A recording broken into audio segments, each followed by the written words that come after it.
Everyone signed up. They said, join up and we'll teach you to fly and take you around the world. Well, what would any kid of 18 say to that? I had my 19th birthday in Canada, my 20th in England, my 21st in France, and then my 22nd the day after I arrived home in New Zealand. 485 New Zealand Squadron was formed on the 1st of March 1941. Although under the control of the Royal Air Force, it was one of 7 squadrons manned by pilots from the Royal New Zealand Air Force. Privileged to show you the grand fellows of a New Zealand fighter squadron, who've come all the way from their homeland to help sweep the German Luftwaffe out of the skies. I was posted to 485 Squadron. They were all Kiwis. The only non-Kiwi was Johnny Niven, who was the CO during D-Day. The rest were all Kiwis. We were very proud of the squadron. Very proud history. Like many other pilots, Max was keen to name his Spitfire. Waipawa Special, named after my hometown, Waipawa. It was a beautiful aircraft to fly, there's no question about that. Absolutely magnificent. We just got on with it. It was good. I would never have missed it for thousands of years. We were escorting Mitchells and bombers initially, and then we were attached to the Canadian Army, dive bombing and strafing at their request.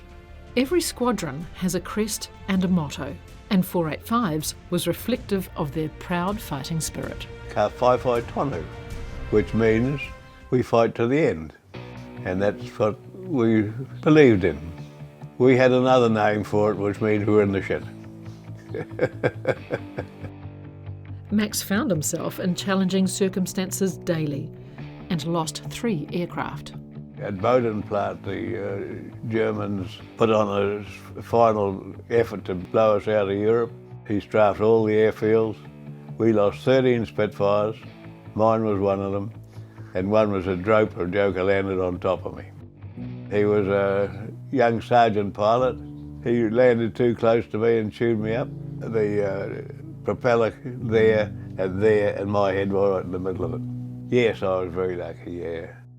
They put me in an ambulance, and a dispatch rider was in the front of the ambulance. Hitler Youth had a great habit of putting piano wire between 2 trees, and our dispatch rider was decapitated. He just went straight through and the wire cut his head right off. They told me this happened. I was out cold myself. And after that, instead of using dispatch riders, they used jeeps with angle irons to cut the wires. Max lost the 3rd Spitfire when he had to bail out. The River Rhine was the front line, and the Yanks had captured a bridge at Collett, and they wanted all the bridges across the Rhine dive bombed to stop a counterattack. We dive bombed the bridge, and I was just coming home and I was hit by flak. The engines that burned went up in flames, so I jumped over the side. I took the parachute home with me and cut it up for a scarf for every one of the squadrons. Bailing out made Max a member of the Caterpillar Club. You can only join this club if you've used an Irvine parachute successfully. He was also credited with destroying 3 midget submarines. The Dutch underground sent us notice that 3 submarines had left the Flushing Harbour and they were out on the sea. We bombed and strafed them, and that's the only time in the whole of the war that a Spitfire has sunk a submarine.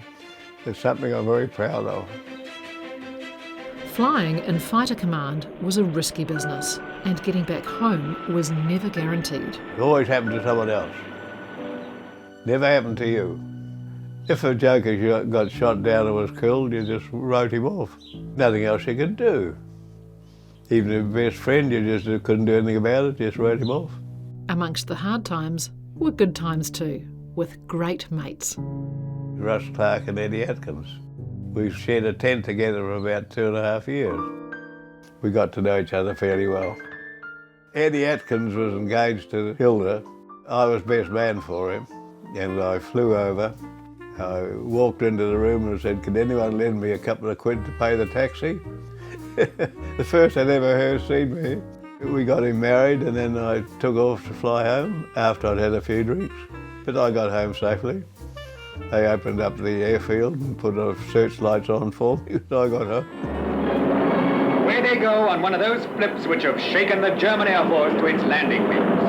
As they roar along, the hearts and thoughts of all true Britons go with them. You just joined up and then you had to fly and you had to fight. There's no doubt about it, you had to do it. If you got hit, you got hit. If you didn't, you didn't. Crazy.